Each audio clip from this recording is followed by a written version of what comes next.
ஆடம்பர கல்யாணத்துக்கு ஏன் போக மாட்டீங்க? எங்களுக்கு வீட்டு பக்கத்தில் இருக்கிறவங்க அந்த கல்யாணத்துக்கு வர விரும்பல.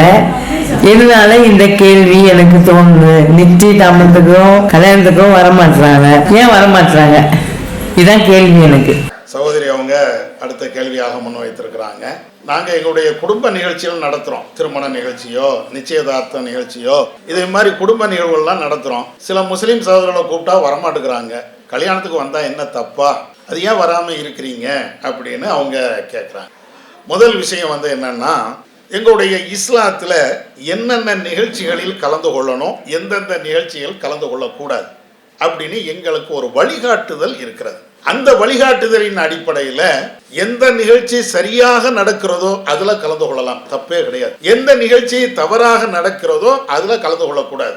அப்படின்னா என்ன அர்த்தம்? முஸ்லீம் நடத்தினாலும் கலந்து கொள்ளக்கூடாதுன்னு அர்த்தம். ஒரு முஸ்லீம் திருமணம் நடத்துகிறார், அதிலே தவறான நிகழ்வுகள் நடக்கிறது என்றால் அதுலேயும் கலந்து கொள்ளக்கூடாது. அது வந்து நாங்க மதத்தின் அடிப்படையில பார்க்கறது இல்லை, எங்களுடைய இஸ்லாத்தினுடைய வழிகாட்டுதலின் அடிப்படையில அதை நாங்க பார்ப்போம். உதாரணத்துக்கு புரியறதுக்காண்டி சொல்றேன். இப்ப திருமணம் என்றாலேயே நிறைய இடங்கள்ல வெளிப்படையாகவோ அல்லது மறைமுகமாகவோ வரதட்சணை இருக்கிறது. சில பேர் வெளிப்படையாக வரதட்சணை வாங்குவாங்க, சில பேர் மறைமுகமாகவும் வரதட்சணை வாங்குவாங்க. உதாரணத்திற்கு பெண் வீட்டுல இருந்து இவ்வளவு நகையை போட்டு தான் ஆகணும், மாப்பிள்ளை வீட்டுல இருந்து ஒரு நிர்பந்தம், அல்லது சீர் தரணும், அல்லது உணவு செலவுகளை பெண் வீட்டுக்காரங்க ஏத்துக்கணும். கணவன் மனைவி அவங்களுடைய கல்யாணம் நடக்க போகுது அப்படின்னு சொன்னா மாப்பிள்ளை வீடு பெண் வீடு ரெண்டு தரப்பும் இருக்குது அப்படின்னு சொன்னா ரெண்டு தரப்பினுடைய விருந்தாளிகளையும் வருவாங்க. ஆனால் பெண் தரப்புல என்ன சொல்லப்படும்னா, அவங்களுக்கு மாப்பிள்ளைகிட்ட இருந்து பெண் தரப்புக்கு என்ன சொல்லப்படும்னா, எங்க தரப்புல இருந்து 1000 பேர் வருவாங்க, பெண் வீட்டுக்காரங்க நீங்க தான் சாப்பாடு கொடுக்கணும் அப்படின்றாங்க. இது என்னது? இது வரதட்சணை தானே. அப்ப காசை நேரடியாக வாங்கினாலும் வரதட்சணை. எனக்கு இவ்வளவு நகை தரணும், இவ்வளவு பணம் தரணும், இவ்வளவு பொருள் தரணும் அப்படின்னு மாப்பிள்ளை வீட்டில் நேரடியாக கேட்டாலும் வரதட்சணை. இன்டைரக்டா நீங்க இதை செய்யணும் அல்லது அதை செய்யணும், இந்த பொறுப்பை நீங்க ஏத்துக்கிடுங்க, மண்டப வாடகை நீங்க ஏத்துக்கிடுங்க, வாகனத்துல வரக்கூடிய அந்த பொறுப்பை நீங்க ஏத்துக்கிடுங்க, அல்லது பொண்ணுக்கு இவ்வளவு நகை போடுங்க, இது மட்டும் என்ன வரதட்சணை இல்லையா?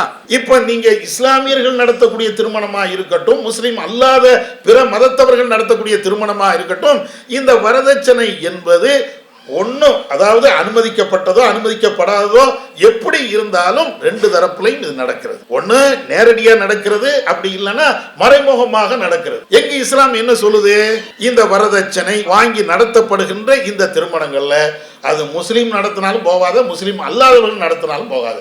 எதுக்காண்டி அப்படி சொல்லுது அப்படின்னா, வரதட்சணை ஒழியும். ஒரு பெண் என்பவள் வந்து பெண்ணி என்பதற்காக வேண்டிய அவள் மனம் முடித்து கொடுக்கப்படுகின்ற அந்த நேரத்தில் எல்லா சுமையும் அவள் தலையில வரக்கூடாது. எங்க மார்க்கம் இன்னும் தெளிவாக சொல்லுகிறது, திருமணத்தினுடைய அனைத்து செலவுகளும் மாப்பிள்ளை வீட்டை சார்ந்ததாக இருக்கணும். திருமணம் அன்னைக்கு மண்டபத்தை பிடிச்சாலும் சரி, அன்னைக்கு நீங்க சாப்பாடு கொடுத்தாலும் சரி, வேற ஏதாவது வசதிகள் செய்து கொடுத்தாலும் சரி, அந்த திருமணத்தை முன்னிட்டு நடத்தப்படுகின்ற அனைத்து செலவுகளும் மாப்பிள்ளை சார்ந்ததா இருக்கணும். ஏன் பெண் வீட்டுக்கு கொடுக்காதீங்க, பெண் வீட்டுக்கு அந்த சிரமத்தை நீங்க தராதீங்க. அப்ப இதை ஒழிக்கணும் என்று இஸ்லாம் விரும்புகிறது. வரதட்சணை ஒழிக்கணும் மட்டும் இல்ல, வரதட்சணை என்ற வாடை கூட இருக்கக்கூடாது ஒரு திருமணத்தின் பேரால். அப்ப அதுக்கு என்ன வழி? அதை வந்து நீங்க சில பேர் புறக்கணிங்க, அந்த சபைக்கு நீங்க போகாதீங்க, அதுக்காண்டி சண்டை ஓடுறது கிடையாது. உங்க திருமணத்துல வரதட்சணை வாங்கிட்டாங்க, அதனால நான் வர மாட்டேன், அடுத்த நாள் நான் வரேன், இன்னொரு நாளைக்கு நான் வரேன் அப்படின்னு நீங்க சொல்லுங்க. இந்த தவறை அவங்களுக்கு உணர்த்தணுமா இல்லையா? எல்லாரும் என்ன செய்வோம், என்ன நடந்தாலும் பிரச்சனை இல்லை, போய் கலந்துட்டு வருவோம். எதுக்காக வேண்டி? அவங்களுடைய முகத்தாட்சணைக்காக வேண்டி.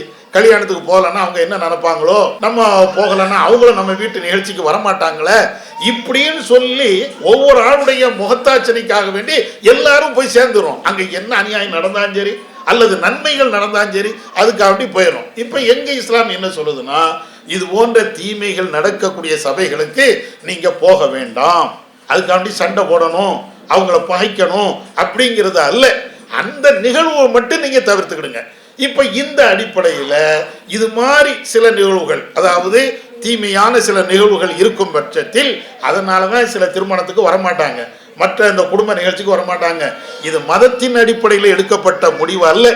முஸ்லீம்களே இது போன்ற நடத்தினாலும் அதுலேயும் நாங்கள் கலந்து கொள்ள மாட்டோம். இப்போ எங்க ஜமாத்து 30-40 வருஷமா நாங்க பிரச்சாரம் பண்ணிக்கிட்டே இருக்கிறோம். எங்க ஜமாத்து நிர்வாகிகள் நீங்க பாருங்க, மேக்சிமம் நாங்க வந்து கல்யாணத்துல என்ன கலந்து கொள்றது இல்லை. ஏன் கலந்து கொள்றது இல்லைன்னா இதே மாதிரிதான் முஸ்லீம்கள்லயே நிறைய பேர் இன்டைரக்டா வரதட்சணை வாங்கிடுறாங்க. எங்கள்கிட்ட வந்து சொல்லுவாங்க, நான் வரதட்சணை வாங்கல அப்படின்றாங்க. வரதட்சணை 1 பைசா வாங்கலைங்க அப்படின்றாங்க. போய் விசாரிச்சு பார்த்தா தான் தெரியும். 100 பவுன் நகை போடுன்னு நைஸா கேட்டுட்டு இருப்பான். 100 பவுன் நகை இந்த காலத்துல 100 பவுன் நகைன்னு சாதாரண ஒரு விஷயமா? இப்ப எல்லாருமே அதுல தானே இறங்கிட்டாங்க. 7100 ரூபாயில 1 கிராம் தாண்டி போய்கிட்டே இருக்குது. காசை விட இப்ப நகைக்கு தானே மதிப்பு. அதனால இன்டைரக்டா என்ன செய்யறாங்கன்னா அவங்க பொண்ணுக்கு தானே போடுறாங்க அப்படின்னு சொல்லிட்டு உங்க பொண்ணுக்கு ஒரு 100 பவுன் போட்டுருங்க. என்னமோ 100 பவுனுங்கிறது கீழே எடுக்கிற மாதிரி சாதாரணமா சொல்லி விட்டுருவாங்க. அதுக்கப்புறம் எங்கள்கிட்ட சொல்லும் போது அது அவங்க பிள்ளைக்கு தானே போடுறாங்க. சரி, பிள்ளைக்கு போட்டாங்கல்ல, நாளைக்கு கல்யாணம் முடிஞ்ச உடனே 2 மாசம் கழிச்சு 4 மாசம் கழிச்சு 1 வருஷம் கழிச்சு மனைவியுடைய நகை எடுத்து நீ தான் அடகு கொண்டு வைக்கிற, மனைவியுடைய நகை எடுத்து நீ தான் விற்கிற. மனைவியுடைய நகை அவங்க நகைன்னா அதுல உன்னுடைய உரிமை இல்லாம இருக்கணும்ல, ஆனா உரிமை கொண்டாடுவாங்க. அப்ப இது எல்லாமே இன்டைரக்டா வாங்கப்படுகின்ற வரதட்சணை. இதுக்காக வேண்டி தான் நாங்க என்ன செய்வோம்னா முஸ்லிமுடைய கல்யாணத்துல கூட நாங்க கலந்து கொள்ளாம தான் இருக்கிறோம். அதே நேரத்தில் திருமணம்னா முடிஞ்சு 1 வாரம் கழிச்சதுக்கு பின்னால போவோம், அதெல்லாம் பார்த்துக்கிட்டு வருவோம். மாப்பிள்ளை பொண்ணு யாரு, நல்லா இருக்கிறீங்களான்னு விசாரிப்போம், அவங்களுக்கு விருந்தெல்லாம் கொடுப்போம். அது தனி. அது எப்போ இதெல்லாம் சொல்லிடுவோம். ஏன் நாங்கள் நிகழ்ச்சிக்கு வரலன்னா உங்க கல்யாணத்தில் இப்படி நடந்துச்சு, இது தப்பு என்று உணர்த்துவதற்காக வேண்டி அந்த சபைக்கு நாங்கள் வராமல் இருந்தோம். மற்றபடி வேற கோபமோ வருத்தமோ இன்னும் கிடையாது அப்படிம்போம். எந்த அளவுக்குன்னா எங்க ஜமாத்துல சில பேர் சொந்த அண்ணன் வீட்டில் இப்படி கல்யாணம் நடந்தாலும் வரமாட்டோம், அக்காவுக்கு கல்யாணம் நடந்தாலும் கூட வரமாட்டோம். நாங்க இந்து முஸ்லீம்னு இதை பார்க்கறது இல்லை. அக்கா வீட்டு திருமணத்தில் இப்படி ஒரு தவறு நடக்கிறது, இந்த தவறை நம்ம சுட்டி காட்டியும் அவங்க திருந்தலை அப்படின்னா அப்புறம் எதுக்கு அந்த நிகழ்ச்சிக்கு எங்களை கூப்பிடுறீங்க?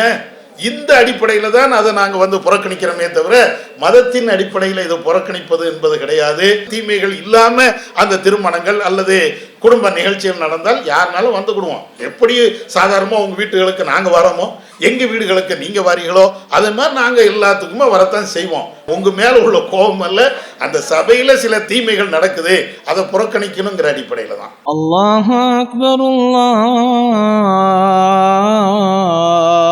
அக்பர்.